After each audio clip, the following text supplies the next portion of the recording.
Hello, everybody. As you probably know, it's me, TheRedMageKro. So you may be wondering what's going on with the thumbnail. And maybe what you're watching too. Well, the short answer is that 2 of my 1-hour recordings became broken. Sucks, man. It sucks. I mainly think it's because I recorded right after ending the video. So, right after I stopped recording, I pretty much almost immediately hit start recording. So, what's a man to do, right?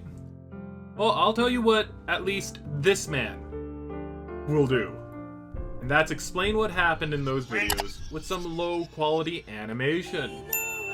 I'm on a time budget after all, and I'm only one man. Not like I can actually do a professional, you know? It is a good thing that my audio still exists, otherwise I'd be a little bit more down in the dumps. Let this be a warning for those of you who aren't caught up yet. The video will explain the events up until the waterway. Okay? Alright. Your warning. So, we start off at the school like we normally do. Here we have Aoi looking around the school for supplies, feeling like she's worthless. We all know she isn't.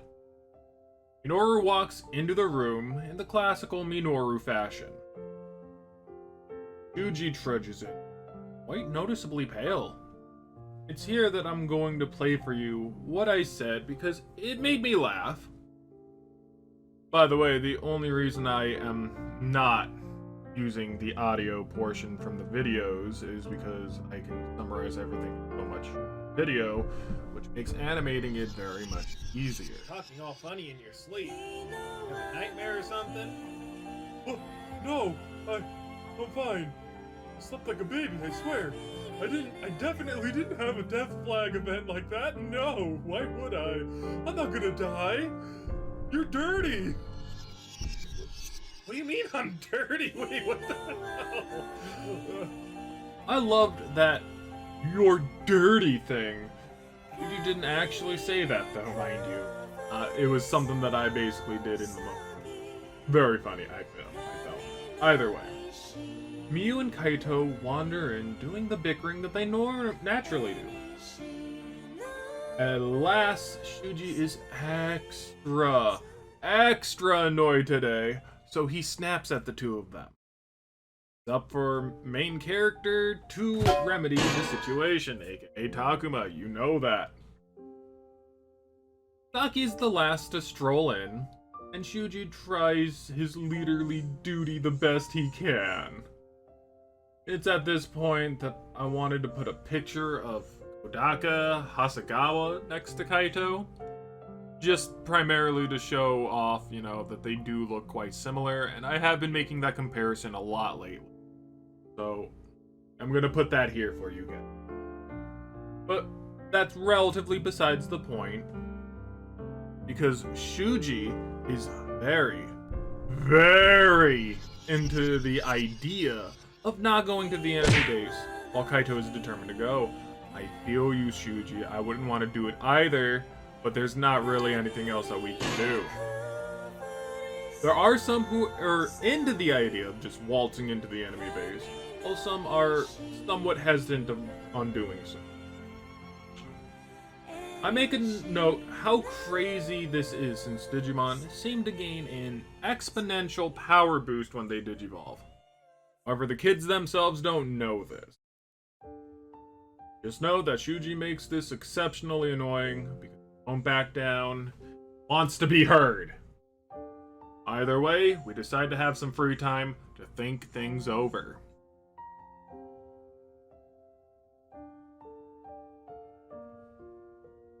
I start with Aoi because she's one of the 2 people I am worried about, there being Shuji, aka Lopmon. It's here that I find the Mural Man story. Basically, Mural Man is excited to wander around to learn and draw the world filled with spirits, along with his new companion. After that, I talk with Aoi, who is looking at something. Labramon states that it's a ring she looks at every time she goes to bed. Flustered Aoi states that cute things give girls power. Or not. At this point, I'm given 3 options. Expected, refreshing, cute.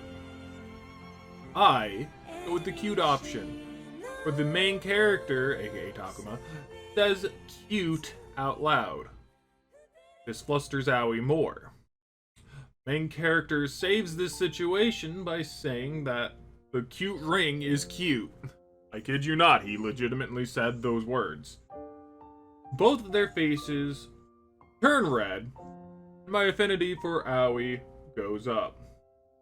Gotta appreciate Labramon in this situation, just saying.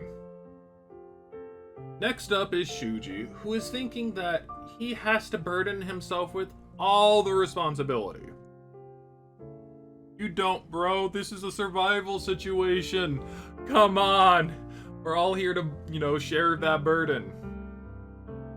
But what I also love in this situation here is how Takuma states that Shuji was never leadership material in the first place. Like, ouch, my guy. Ouch. Anyways, I offer my help and our affinity goes up. Though he does mention how he relies on the main character, and he knows that the others can be reliable. I just personally think that, Shuji just is not the best person for leadership material. I just really don't. And I don't think that it's entirely his fault. I don't think he's at fault, but the way he's acting is very not okay for the situation we're all in. At this point, he kind of acts like Rio, and the main character states that fact. Another death flag has been placed. Next is Saki. Apparently, she wanted me to lie to her and give her some hope about sacrifice and death. I kid you not, it was like, oh, well, if we're sacrificed, we go back home. How? What? Why? I don't... Saki, don't let me lie to your face. God dang. So yes, I did state the obvious here as to not dance around the subject. Saki was not happy about it whatsoever, though. But after there was an event that showed up immediately after I left Saki. At the exact same place Saki was and still is at that point. Here, apparently Takuma walks in on Saki taking her clothes off to change. Never a good situation for anyone to be in. So he decides not to be a creep and hides to not get noticed and wait till everything just kind of dies down. However, someone touched Saki's butt.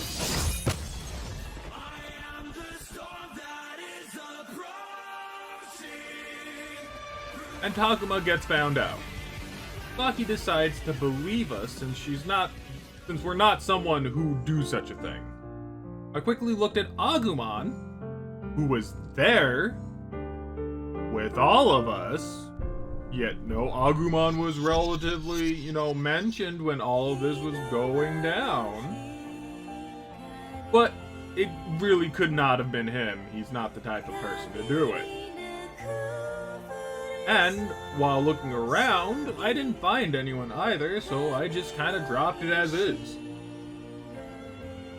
We then go to the children, where we try and talk to Miyuki, but we get kind of a silent treatment. She makes kind of like a noise, or what something. But, yeah, we couldn't really tell. We talked to Haru, who brings up that the girls and him changes together in the piano room. Takuma is a perv about it, though. Making the mother of all omelets here, Jack. Can't spread over every egg. Cold shower, cold shower. After that, Haru implies that him and his sister are different from the others. Takuma kind of reflects on this a little bit, but decides to pay it no mind. So we mosey on to Miyu to check up on her. Have a nice conversation about how her brother has an evil spirit with him, and that we should exorcise him. Mwahaha! Oh my goodness gravy. Either way, I decided to go along with it, because I thought it would be fun. And honestly, I would think that Miyu would like, going along with it too. And man, did I love this scene. Basically, Miyu starts chanting, and we pretend that we start to burn. Both Miyu and Syakomon start to worry about us. Alas, we were just joking, and we had a good time laughing it off. But then Miyu lost her talisman, and were treated to some very weird text. Like, the developers put in the wrong dialogue here, or something. It just made the scene very confusing. Well, we'll come back to this. And apparently, Syakomon met someone in the woods a while back. I looked in the woods to check, but I'm treated to a shadow that I battle. Ended up getting Deltamon on the first try. Lovely! During the battle, I talk about how I'd like to get back into extreme bulk recording, where I finish a series, then upload them daily. Once they're done, that is. I never actually finished a series other than Monster Hunter Rise, but, that's kind of the idea. And, I did Monster Hunter Rise quite fast, and I burnt myself out, which was not a good thing after all. Like, I still haven't touched Sunbreak. Really feel like I need to get to that, but even to this day, after that, I don't feel like going back to it just yet. Either way, it is a way to get more content out without sacrificing what's already on this channel.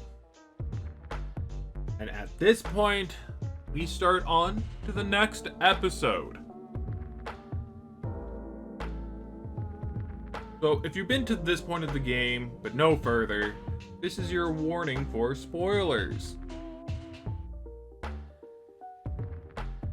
Next up is Kaito, where we learn that he's very dependable. Pick the option that he seems like he's seen his fair share of fights. The other one being that he was a good brother, probably the one I should have picked because he likes that. But I wanted to give us some insight on some of his more rowdier ways, So, just like that, after he talks about how he basically beat some bullies, beat people who were basically teasing Miyu, all the different type of stuff that he's trying to be a good brother about, but being very physical with it, another event like Saki's show up on Kaito. In this one, Kaito is fighting with Dracmon because his canned food that he was saving for Miyu is gone. Come on, man, Dracmon would never say that, would never do that. And even then, he was saying that, he didn't do it. Like, Dracmon wouldn't do it. I understand that only the both of you knew, but come on, man. Either way, as it turns out, there was a Gazimon in the building. The little short, pink, fluffy guy. The one that definitely likes little mayhem and whatnot. He's like the Rattata of the Rattata of the Digimon universe. Because after all, looking at him, we notice that he has everything that went missing. He's been stealing stuff. So we chase him.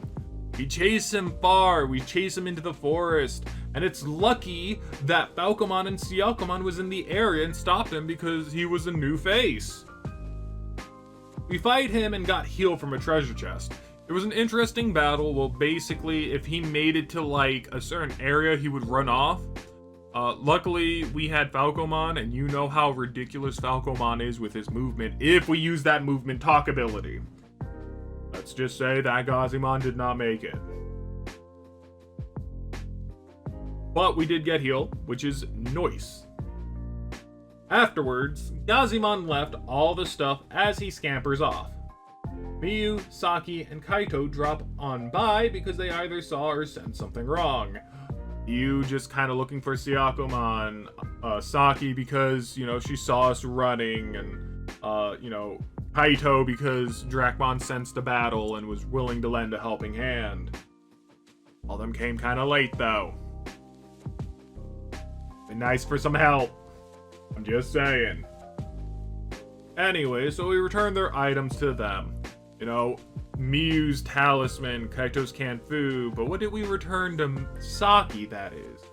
Well, apparently, Saki's item was apparently a handkerchief that was never explained. Probably happened during that time that we don't want to talk about here. At least not too much. Either way, our affinity levels go up for each of them. Nice! Ooh boy, but after the Shabacle, the only thing left is Shuji for an event. Lopmon apparently needs to be with Shuji at all times, so we get them to bond over training. And it's never really explained very well why Lopmon needs to be with Shuji at all time. But I'm pretty sure it'll be explained much later, because it hasn't been explained as of yet. Especially during, like, the other recording that actually made it. Either way, we get them to bond over some training, like. However, Shuji is taking the training way too far. It looks more like bullying at that point. Why are you going to make Lopmon do more than one freaking push-up? Why are you making him do sit-ups? Why are you making him do all this jazz? He needs to battle to become stronger. How dang it, Shuji. Anyways, at this point, I picked the wrong choice to continue the event. And therefore, a death flag was placed. Lovely. We then have a choice to talk to a couple of people. Goes Saki first, doing a physical exam by playing beach volleyball with Floramon. Probably not the beach part, though. I don't know why I put beach into this. It's just regular volleyball. It's not like we're at a beach or anything. Is there a difference between beach volleyball and regular volleyball? Other than, you know, sand and, you know, a solid foundation? No, let me know in the comments down below. Either way, she explains that she's happy at just being alive. I agreed, of course, because I definitely feel the exact same way, 110%. And because of that, our affinity rose. Aoi's event wasn't fruitful as I botched the question. She was trying to figure out exactly what it was that she was to the team. I said the coordinator, but I guess I'm more of a coordinator. Maybe mom would have been a better pick, because she does seem to be kind of like the mom of the group, kind of, to a degree. There was another one, but I don't remember what it was.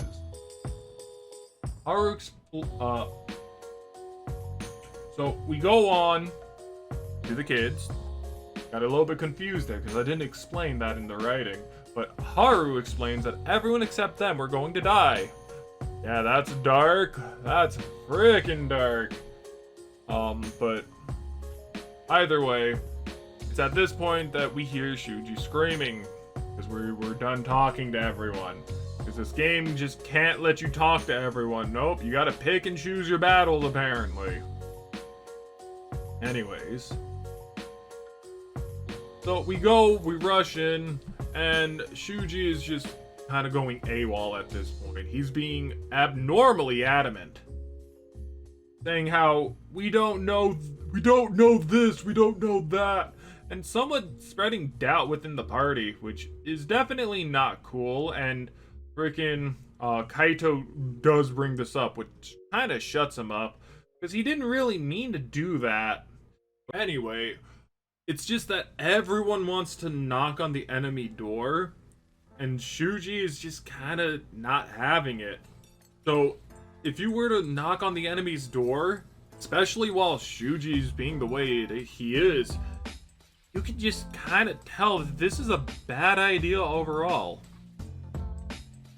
Either way, the conversation continues, and Shuji makes some broken English about how he can't trust these monsters, and he's definitely not backing down at all. Seriously, like, this talking goes on for a while, until everyone just kind of votes, and everyone except Shuji raises their hand to go to the enemy base. Like, goodness gracious. Shuji even, continues the protest, but to no avail. Like, this just kind of shows you that Shuji is really, really willing to not go. He just really does not want to go. And God, like, why would you, if one person isn't on board, it's not a good idea to do anything. Especially with that person. If they're not willing to do something and you bring somebody who's not willing to go, it's typically never a good thing. You should always leave them behind or try something else. Although this is Shuji and he would most likely not want to do anything else.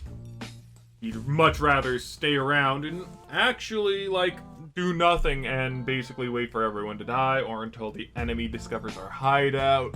And then we're put at a disadvantage because they have the plan of attack, and it just won't win. No one can win with Shuji. But after the conversation dies down, Rackmon pulls us to the side. He warns us to watch out for Lopmon and Shuji. He actually sees that everyone is seeing everything, Everyone sees everything with Lopmon and Shuji.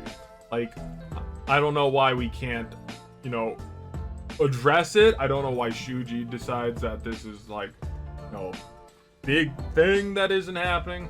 But my lord, if we would have probably nipped it in the bud, who knows? Maybe we'd be in a much better position. I don't know. So, after that, everyone kind of gets ready, and we start on our journey to the, little aqueduct thing that the dam is. And as we're kind of walking, it's a bit foggy, and it's somewhat affecting everyone, kind of making them a little bit woozy, a little bit, trippy and whatnot. When I say trippy, I don't mean trippy as in, hallucination. Hallucinate. Hey, you know what I mean. They're not hallucinating. They are basically tripping. They are tripping. Physically tripping. Over their own feet and whatnot. Either way, it also really doesn't help that Shuji is acting more extreme than normal. Yelling at every little thing he doesn't like. He screamed at Miu, what Kaio didn't like. He screamed at Minoru when he thought he saw something, but we have to stay focused, and because Minoru's trying to walk a little bit closer to the person in the shadows. Oh, you may have saw somebody, but if we're not all together, we can't check. Just saying. But at this point, I recall that the fog comes and takes others who have given up, be them human or Digimon. The light fog might be a representation that Shuji is on the verge of just doing that. So Shuji starts yelling at some of the others, and they leave Shuji behind, I mean, after all, if you're gonna get yelled at quite often enough, you just don't want to deal with it, so you're going to leave. You're going to leave. What can you do? You're gonna get annoyed. But then we kind of get a different angle, and we can see that Arukenimon was following him. It's time! Ooh! And at the door to the waterway tunnel, now he notices that Shuji looks pale. Again! We then debate on leaving him and the kids behind. We did have the option of leaving the kids behind at the house, which arguably maybe we should have done if this was going to happen, but we didn't know. Foresight is 2020. Either way, Shuji does not like this. Leaving us behind to go into the waterway tunnel alone. The one thing that he keeps telling us not to do. Not only is he a bad leader, but also a hypocrite at this point. It's at this point that Lopmon starts to become resentful that he's the only one who isn't liked by their partner. He starts shaking and runs to Shuji. Agumon tells us he felt dark emotions from Lopmon. Doesn't seem good. Twins have a big effect on them after all. Then we follow both Lopmon and Shuji into the underway tunnel. Arukenimon is shown plotting something bad, primarily towards Shuji. And that's the end of both the episodes. At the time of writing this, it's definitely hard to tell how long the video is going to be. At this point, it looks like it's going to be roughly around maybe 20 minutes. Either way, it is kind of short, and I do apologize. I did look and try to, fix the broken videos, and I honestly tried many programs and websites that didn't work. And the ones that have worked, like Wondershare Recover It and Fix.video, required me to pay for it.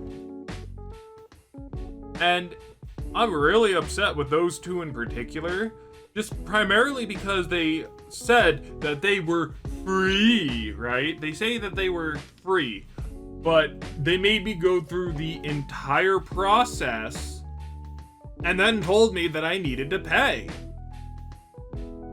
And it's just kind of like, bro, what the F, man? What the absolute hell? Either way, I didn't have $100 to throw down. So I'm going to say that this is probably the best way I can honestly do it. Yes, they wanted roughly $100. At least Wondershare did. Fix-It Video wanted roughly $40 for one video of mine. And even then, Fix-It kind of ruined the audio. But Wondershare actually was probably the best. It recovered the audio for my mic, but it didn't recover the audio for the game itself. And the video actually looked pretty good, but it also wanted to stick a watermark on my thing too, I think. That could have been Fix-It though. I don't really remember too much. But seriously, when this stuff happens, it's tough on me personally. I really wanted you all to see everything that was going down, and then this happened. Typically, I would take a couple of days from recording to lose the negative feelings that I typically get. Frustration, there we go, it's called frustration. But I at least don't think I want to. I want to continue with Digimon Survive. I don't want to, leave it for a couple of days and then come back, because everyone will be so much farther than me at this point. We'll see. Either way, I hope you enjoyed, and I'll see you all next time. Bye-bye! Bye-bye, bye-bye, bye-bye, bye-bye.